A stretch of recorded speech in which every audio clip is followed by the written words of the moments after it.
Mănâncă pe șaură până la urmă. Bun,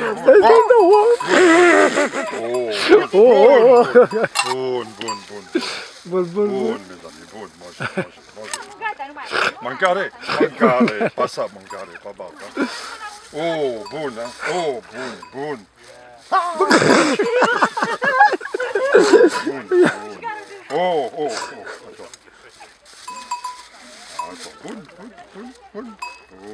Hopla!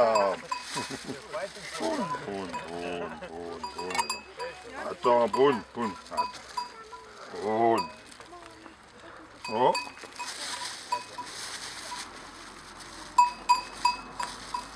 Non, pas là, ça se mange pas.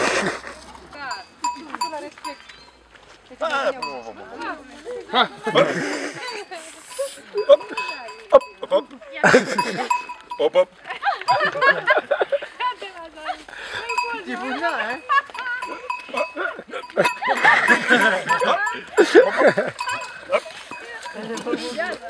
Ah, t'as trouvé un copain là, ici. On fait déjà comme si on avait des musiques.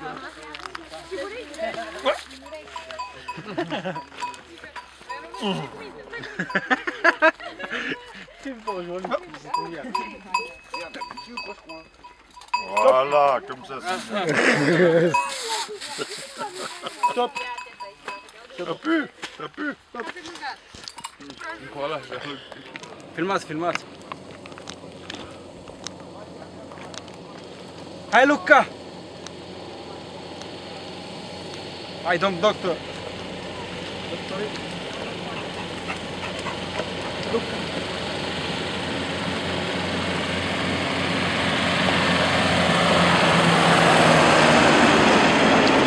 Guarda una bonetta,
faut s'imaginer que ça c'est le chemin.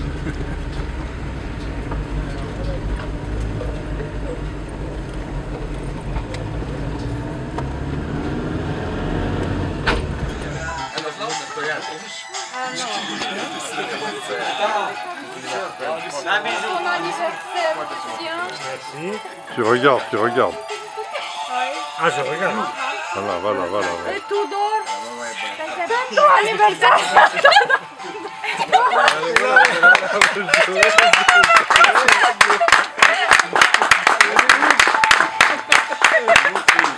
Desfaci, vedeam la trebuie să desfaci! Da, cadou, se desface cadou! Il est parti derrière toi, regarde. Et comment tu ouvres? Et comme bleu tout. Mais c'est un cadeau, non? C'est un cadeau, c'est le geste. Oui, mais attends, comment tu... Ah, non. Comment tu ouvres? Bah cherche. Parce qu'il me faut une belle. Tudor, dar lasă-ne și nouă ce-ai învelit al tău! Les deux sont cadeaux. Hein. Ia să vedem în ce l-ai învelit al tău! Ici, pose du coton.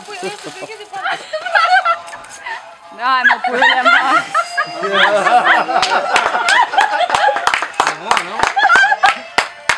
Regarde, nationale.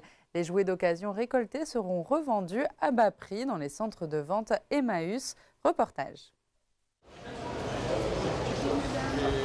Bénévoles, compagnons et salariés d'Emmaüs se relaient toute la journée dans la galerie marchande du Cora à Forbach. Ils participent à une collecte de jouets d'occasion. C'est la deuxième édition de cette opération nationale qui a pour slogan « Laisse parler ton cœur ». En fait, c'est organisé par Emmaüs France et Écosystème, donc en partenariat avec différents magasins. Donc nous Cora, donc l'opération s'appelle Laisse parler ton cœur, donc qui permet aux gens de venir déposer leurs jouets anciens usagés. Et nous, ça va nous permettre, lors d'une vente exceptionnelle au mois de décembre, d'en faire bénéficier les gens les plus nécessiteux grâce à une approche tarifaire très abordable. Avant d'aller faire leurs courses, les personnes, parfois les enfants eux-mêmes, viennent déposer les jouets dont ils ne veulent plus. Peluches, jeux de société, livres, des jouets souvent usagés, quelquefois encore neufs et dans leur emballage. Oui, depuis ce matin, on a bien récolté, les gens participent bien, on a déjà 5-6 bacs de remplis. Donc, puis voilà, ça permet aussi de préserver la planète, du coup, d'avoir cette optique qu'on ne jette plus, on en fait profiter d'autres et ça fait vivre aussi l'association. Si vous avez vous aussi des jouets à déposer, sachez que Emmaüs sera encore présent ce samedi 21 novembre à Cora de 8h30 à 18h. Tous les jouets récoltés seront triés et revendus lors d'une vente exceptionnelle le dimanche 6 décembre dans la salle de vente d'Emmaüs rue Bataille à Forbach. Avec des pompiers volontaires. Un semi-remorque en guise de traîneau et des compagnons dans le rôle des lutins. 7 ans que l'histoire se répète, chaque hiver, Emmaüs récupère les jouets collectés par les communes pour leur offrir une seconde vie. Et ce matin, à Forbach, au vu des quantités, c'était déjà Noël. D'habitude, on faisait des collectes dans les supermarchés, donc il y avait pas mal d'apports.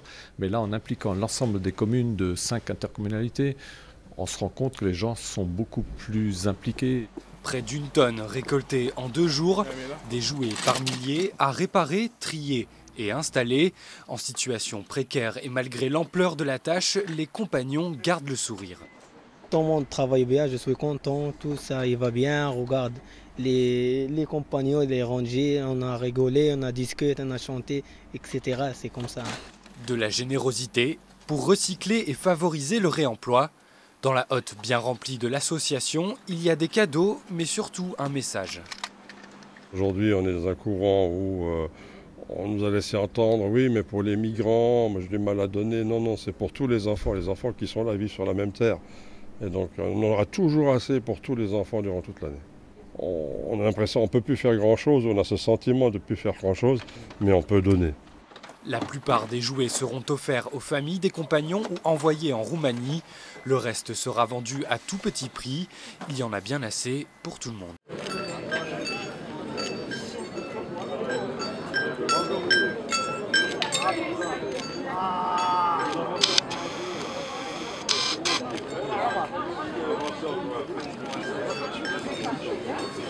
هكا ندير لك التوفيق هكا هكا ندير لك هذا ولي شفت الاخر بتاعو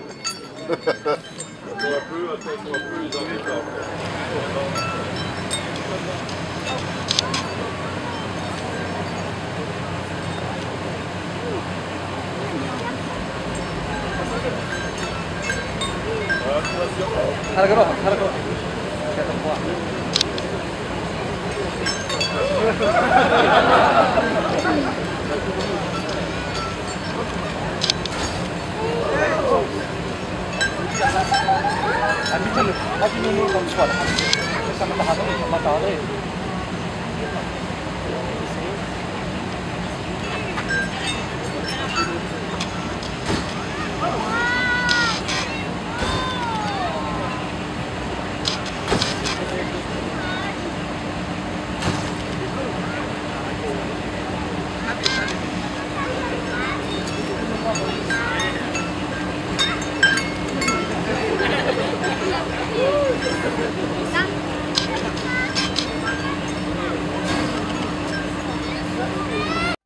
Mes amis, au secours, une femme vient de mourir gelée cette nuit à 3 heures sur le trottoir du boulevard Sébastopol, serrant sur elle le papier par lequel, avant-hier, on l'avait expulsée.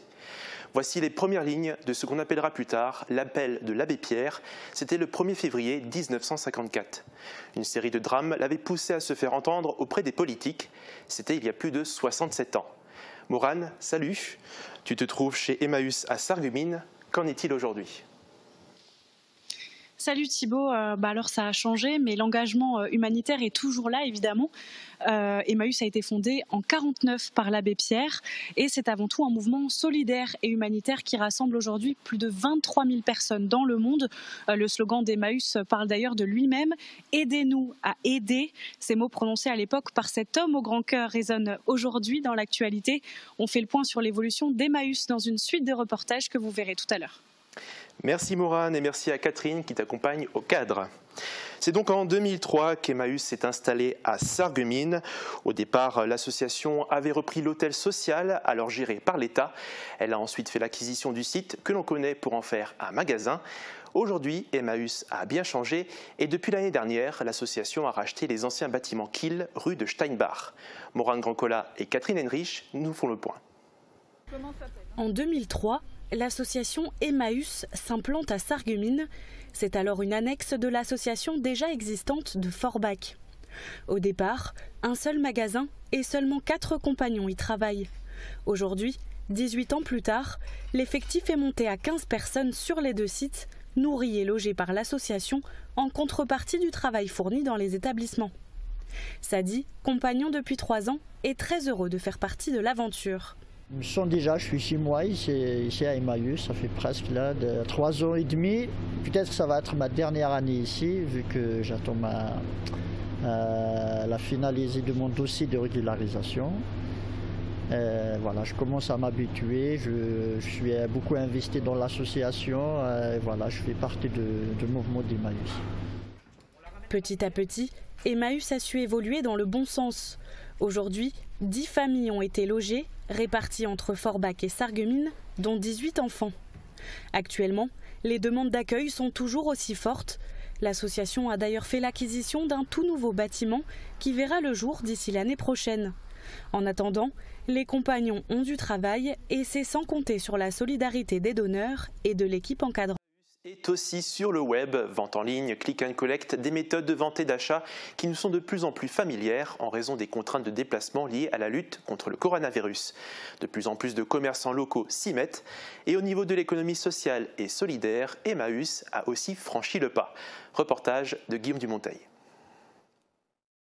Une sélection de photos, un texte descriptif pour présenter les caractéristiques du produit et hop, l'annonce est mise en ligne. Le procédé est simple et les compagnons en charge de cette mission sont bien rodés. Depuis septembre 2019, ils mettent ainsi sur Internet toutes sortes d'articles. Chacun a sa spécialité. Pour l'un d'entre eux, il s'agit des vêtements et des chaussures. Pour l'autre, ce sont les objets anciens. Quant au troisième compagnon, les livres sont sa spécialité.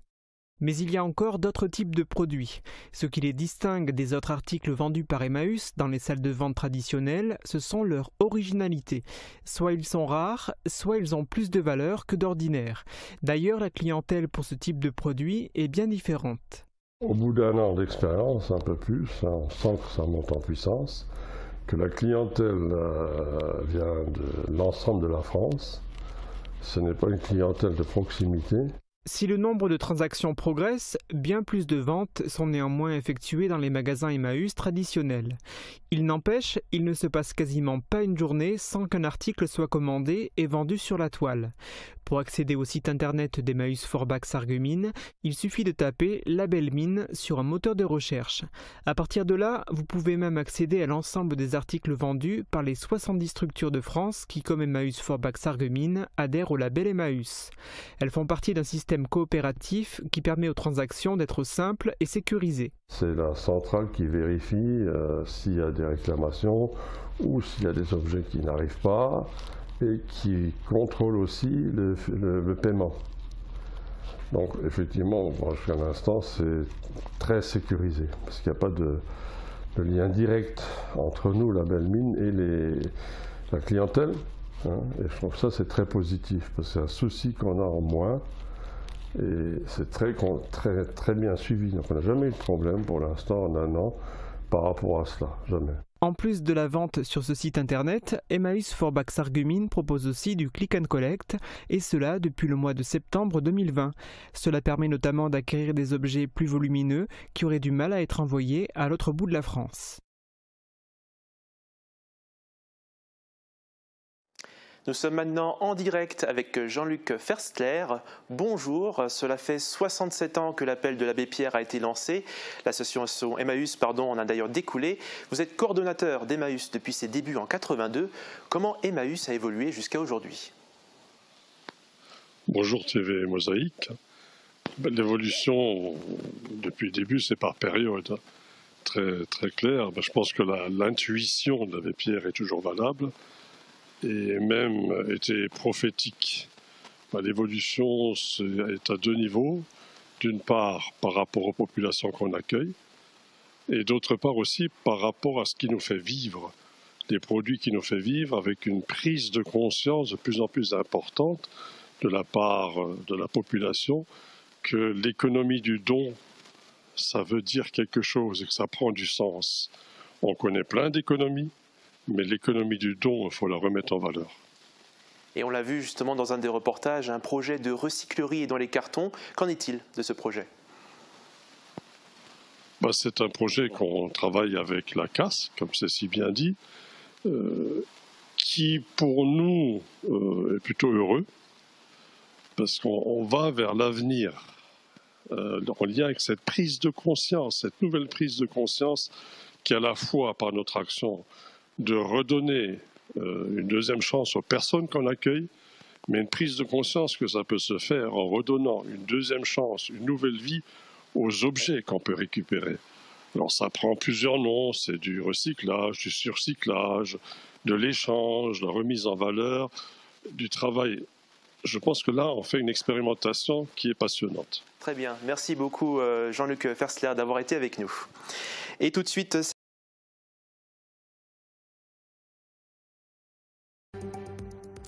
Mais d'abord, cette histoire extraordinaire, celle d'une habitante de Kreutzwald qui a choisi de léguer tous ses biens à la communauté d'Emmaüs de Forbach. Un don de 950 000 €, un don providentiel pour les compagnons. Séverine Dangin et Alain Blanquet. Jamais le directeur de la communauté n'aurait pu imaginer recevoir un jour une telle nouvelle. Alors en lisant ce courrier notarié en octobre dernier, il n'en croit pas ses yeux. Arrivé à la Somme, je me suis arrêté, je suis sorti, j'ai appelé un homme de confiance en me disant « Regarde, tu vois, est-ce que c'est un point ou une virgule ?» Les 840.004. Et il m'a confirmé que c'était un point. 840 000 € en liquidité et une maison estimée à 110 000 €, léguée par une habitante de Kreutzwald, veuve et sans enfant, mais qui surtout ne semble avoir aucun lien avec la communauté Emmaüs. Je pense que c'est vraiment un coup de cœur de sa part pour nous. Vous la connaissez pas du tout? Non, en fait. Pas du tout. Pas du tout. On a cherché par tous les bouts et on ne la connaît pas du tout. C'est génial. Des petits dons, on en a, quoi. Mais de cette ampleur-là, non. Non, c'est clair. Hein. Mais bon, c'est bienvenu. Hein. Grâce à ce don inespéré, l'association qui accueille 56 compagnons va enfin pouvoir améliorer ses conditions d'hébergement. Une partie de la salle des ventes et le hangar voisin seront donc transformés en studio. La première dignité, c'est d'avoir un espace de vie dans lequel on peut s'épanouir. Si on veut remettre les gens debout, qui reprennent à la fois racines et puis en vol, il faut aménager l'espace, c'est trop important. 15% de la somme devrait également être investie dans des actions solidaires. Mais avant toute chose, la communauté se fera un devoir de financer une tombe décente, alors très généreuse bienfaitrice.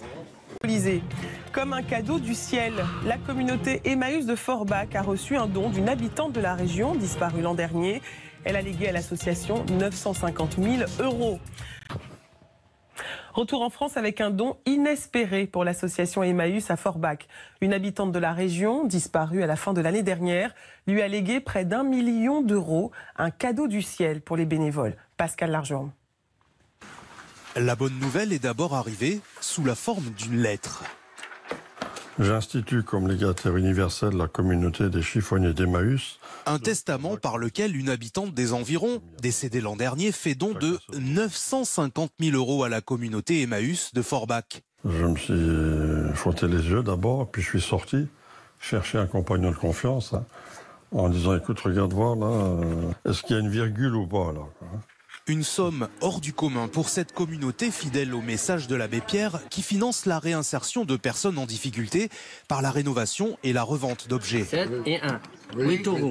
Personne ici ne connaissait la généreuse bienfaitrice. Aucune trace de cette Madame Willerwald, ni dans les fichiers clients, ni parmi les bénévoles. Ça rend la chose mystérieuse et puis en même temps, ça montre quand même qu'il y a des gens qui sont prêts à partager, quoi, hein. Franchement, c'est beaucoup. Donner ça, il faut vraiment être quelqu'un de généreux pour offrir ça à une association. Avec près d'1 million d'euros dans ses caisses, la communauté va pouvoir réaliser d'importants travaux pour améliorer les conditions d'accueil de ses résidents. Derrière, on a un hangar qu'on veut transformer en studio. Des travaux qui vont pouvoir débuter tout de suite. Le montant de l'héritage représente l'équivalent de 2 ans de chiffre d'affaires d'un magasin Emmaüs comme celui de Forbach.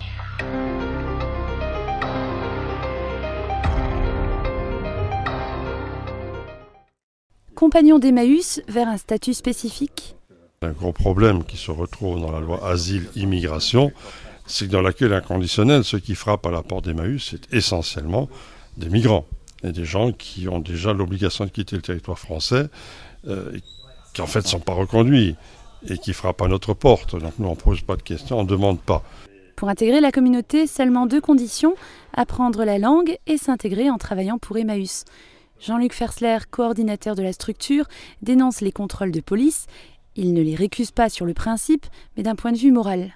Ils sont arrêtés dans la rue, puisqu'ils n'ont pas de carte de séjour. Ils passent par la case administrative et ils sortent avec une obligation de quitter le territoire français dans les 30 jours, alors que ce n'est pas possible. La loi Asile et Immigration, adoptée par l'Assemblée nationale, a été rejetée par le Sénat. Elle devrait toutefois aboutir car les députés ont le dernier mot. Si tel est le cas, la donne changera pour les compagnons. Carte de séjour temporaire et travail à Emmaüs reconnue comme preuve d'intégration.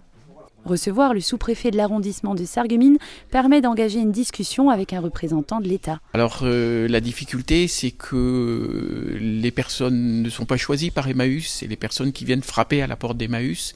Il en vient de toutes origines sociales, mais aussi origines de pays étrangers. Ça peut poser des difficultés au jour d'aujourd'hui dans le droit d'entrée et séjour des étrangers en France. Néanmoins, il faut trouver les moyens d'organisation et d'accueil de ces personnes pour qu'elles puissent se reconstituer, hein, c'est un peu ce que je retiens ici, à travers le travail collaboratif qui est fait au sein d'Emmaüs. La politique sécuritaire se base sur la menace terroriste, toujours d'actualité en France. Legs d'1 million d'euros à Emmaüs Forbach. 840 000 € sur les comptes et une maison à Creutzwald estimée à 110 000 €. Le testament date de 1991. La donatrice est une anonyme. On ne connaît pas la personne, hein. On a essayé de chercher, mais le terme même du testament, les chiffonniers d'Emmaüs de Forbach, et en 91 montre que c'est plutôt l'œuvre de l'abbé Pierre, puisque le premier film qui est sorti, c'est les chiffonniers d'Emmaüs. Et la première appellation, c'est les chiffonniers d'Emmaüs. Donc on sent que la racine pour elle est là. C'est l'œuvre de l'abbé Pierre qu'elle soutient. Une bonne nouvelle apprise au mois d'octobre et médiatisée début juillet. Emmaüs Forbach a dû être reconnue association de bienfaisance par acte notarié. C'était la première étape. Un groupe de travail a été constitué pour définir quels investissements seraient privilégiés.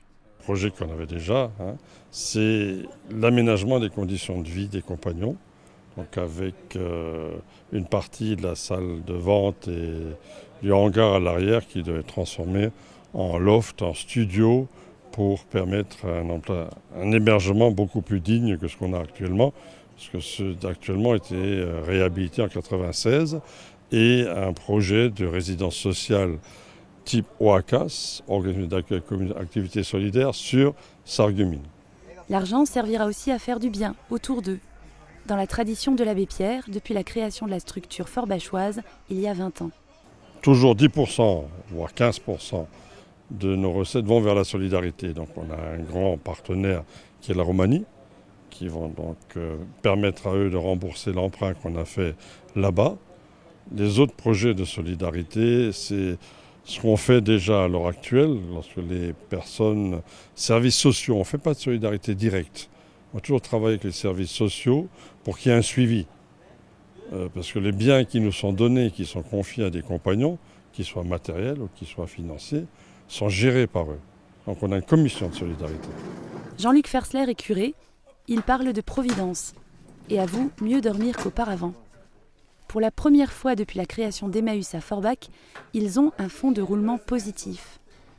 C'est le seul changement notable. C'est hiver 54, dans le film. Il y avait une baignoire pleine d'argent. Les compagnons sont arrivés en disant de toute façon, vu la politique de la maison, c'est pas pour nous ça. Et je crois que c'est le même état d'esprit qu'on a par rapport à ça. Vu la politique de la maison, c'est pas pour le fonctionnement. Notre fonctionnement, il faut qu'on bosse. Le jour où la nouvelle a été médiatisée, Emmaüs a enregistré davantage d'appels de particuliers. Beaucoup de gens qui m'ont appelé pour qu'on vienne faire des débarras, parce que c'est ce qu'on fait, c'est ce qui nous fait vivre d'ailleurs. Et j'ai eu des gens qui m'ont appelé d'endroits que je ne connaissais même pas moi-même. J'en ai eu tellement, toute la journée. Ça n'a pas arrêté, donc du matin 9h jusqu'au soir 18h. Je le suis comme ça. En discutant avec un copain, il a parlé. C'est bien, parce que c'est des gens pauvres, donc s'il arrive quelque chose comme ça, c'est bien arrivé.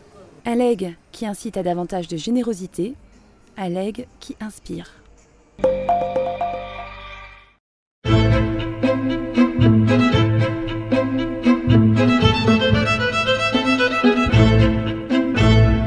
C'est un texte de Léopold Sédar Senghor, écrivain, poète, africain du Sénégal, premier africain à rentrer à l'Académie française. Et vu les temps qui courent, je l'ai en français, je dirais aussi en allemand après, c'est très parlant. Qui est vraiment l'homme de couleur? Homme blanc. Quand je suis né, j'étais noir. Quand j'ai grandi, j'étais noir. Quand je vais au soleil, je suis noir. Quand j'ai peur, je suis noir. Quand je mourrai, je serai noir. Tandis que toi, homme blanc, quand tu es né, tu étais rose. Quand tu as grandi, tu étais blanc. Quand tu vas au soleil, tu es rouge. Quand tu as froid, tu es bleu. Quand tu as peur, tu es vert. Quand tu es malade, tu es jaune. Et quand tu mourras, tu seras gris. Alors dis-moi, de nous deux, qui est l'homme de couleur? Pour cette prière interreligieuse, des personnes de confessions diverses s'étaient donné rendez-vous à la chapelle Sainte-Croix. Munis de bougies et de stylos, ils se sont recueillis et ont rendu hommage aux 17 victimes des attentats de la semaine dernière. Delphine Bach s'est rendue sur place.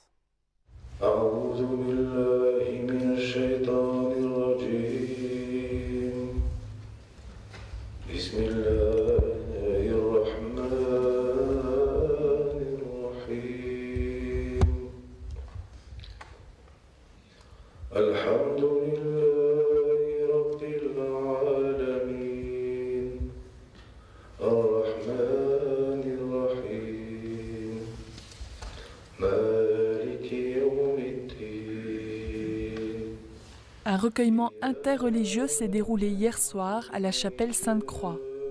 Chrétiens, musulmans, juifs, protestants se sont rassemblés pour rendre un hommage aux victimes des attentats. On s'est vu, on s'est téléphoné tout de suite après. Tout le groupe interreligieux est transfrontalier, donc on s'est mis d'accord, il faut qu'on fasse quelque chose. C'est tout à fait normal, on a participé aux marches républicaines, aux sit-ins qui ont eu, tous les mouvements. Maintenant, j'allais dire, c'est le temps des religieux. On doit un peu prier pour les âmes des personnes qui sont parties. Toutes les personnes, sans exception. Je suis très en colère, très émue et très fâchée contre ceux qui ont fait tout ce mal. La chapelle n'était pas assez grande pour accueillir toutes les personnes qui souhaitaient se joindre au recueillement. Ceux qui ont trouvé une place se sont munis d'une bougie, d'un crayon et de l'inscription noire et blanche. Des silences, des chants et des témoignages ont rythmé la cérémonie. Un jour, j'ai reçu un cœur parce que le mien ne marchait plus. Oh, je ne sais pas si c'était le cœur d'un musulman. Un jour, il y a un peu de temps, j'ai reçu du sang. Tous les 8 jours, pratiquement, pour que je reste en vie. Je ne sais pas si c'était du sang français, du sang allemand, du sang musulman. Je dis merci. Je viens d'Algérie, on a connu ça. Et je peux vous dire que ça fait mal. Ça fait mal, ça fait revivre pas mal de mauvais souvenirs. Ce qu'on n'espère pas du tout que ça arrive ici. Alors là, pas du tout. Du coup, il faut tout faire, sur tous les plans. Il faut peut-être aussi s'asseoir tous ensemble, les religieux, les politiques, les pédagogues, les sociologues, tout le monde, parce que ça concerne tout le monde. Si quelque chose arrive, il ne fait pas de distinction. S'il y a une explosion, s'il y a une balle, elle ne fait pas de différence entre telle religion, ou tel individu, non. Alors là, pas du tout. C'est pour ça que il faut faire quelque chose. Il est encore temps, et sensibiliser tout le monde et faire le travail nécessaire.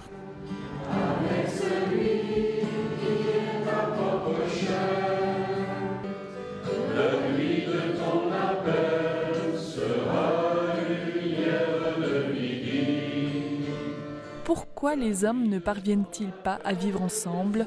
L'interrogation a été lancée par le pasteur qui invite les fidèles à s'interroger sur le sujet. À toi, Jacques, en route, vous guidez là, guidez-le. Guidez-le, voilà. Voilà, applaudissez notre promoteur. Regardez, il est bien que là-bas, il est parti hier soir. Hein. Là, il a fait un arrêt à Forbach. Hein. Il a fait un arrêt à Forbach, il nous salue avec les yeux, là, répondez-lui. Hein. Il a fait un arrêt à Forbach. Il vient jusqu'ici, vous voyez, il reste avec vous cet après-midi. Alors, on a l'or, on a l'encens, on a la myrrhe, mais on n'a pas l'or. Donc s'il y en a parmi vous qui ont de l'or, vous pouvez nous le donner. On le prend comme ça, on a aussi de l'or. Wenn einige von euch Gold haben, von ici am uns geben. Wir haben Weihrauch, wir haben Myrrhe, aber wir haben kein Gold. So, voilà, vous pouvez aller acheter. On veut du vrai. Voilà, merci à vous, on peut suivre le chemin qui se tourne à la maison.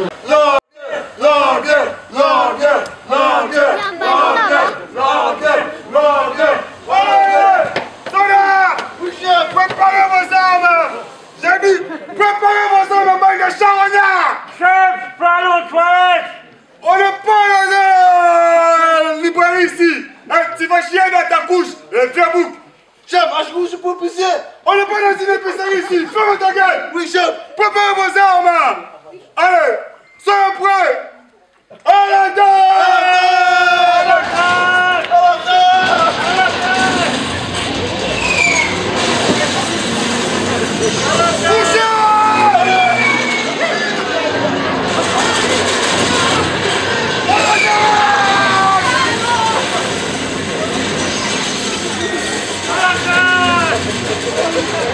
Couchez-vous, couchez!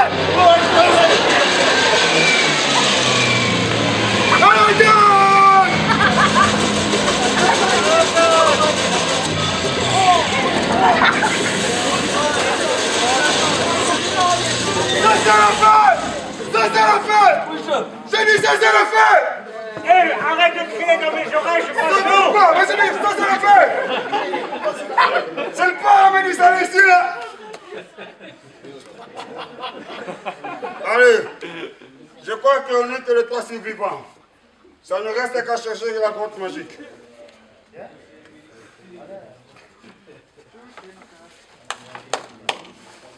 Aïe. Aïe. C'est pas mal là, j'ai un peu de petits grenades là.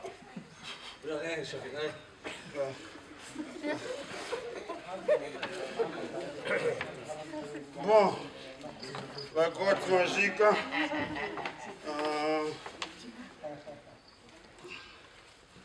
La grotte magique. Est, ouest, nord, sud, est, ouest, nord, sud, est, ouest, nord, sud, est, ouest, nord, sud, est, ouest, nord, sud. Je crois que ça se trouve au nord. Là, au sud. Au fond. Non, au sud. Oh, oui, chef. Taisez-vous. J'ai dit à l'est. Oui, chef. Allez.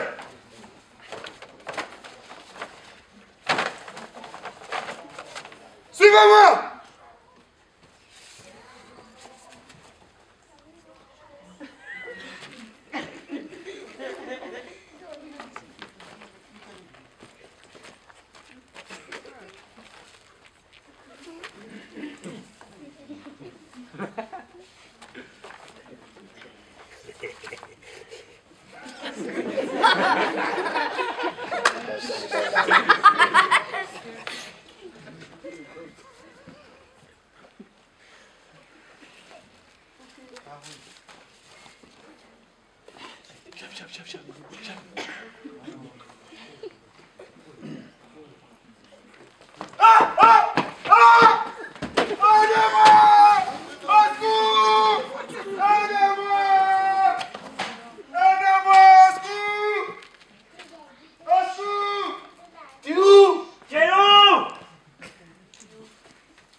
Attends, on va trouver une solution pour t'aider. Viens, on prend, viens.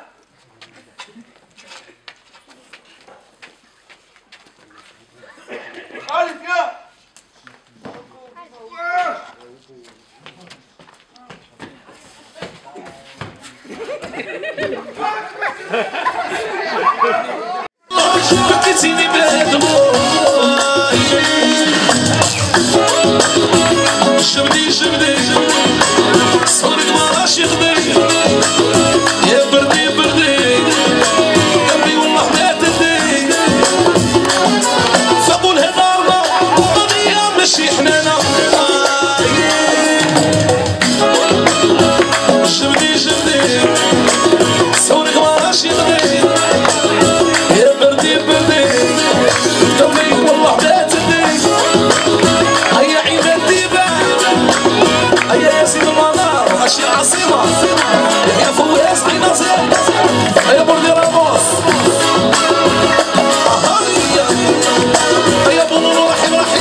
Voilà, très bien.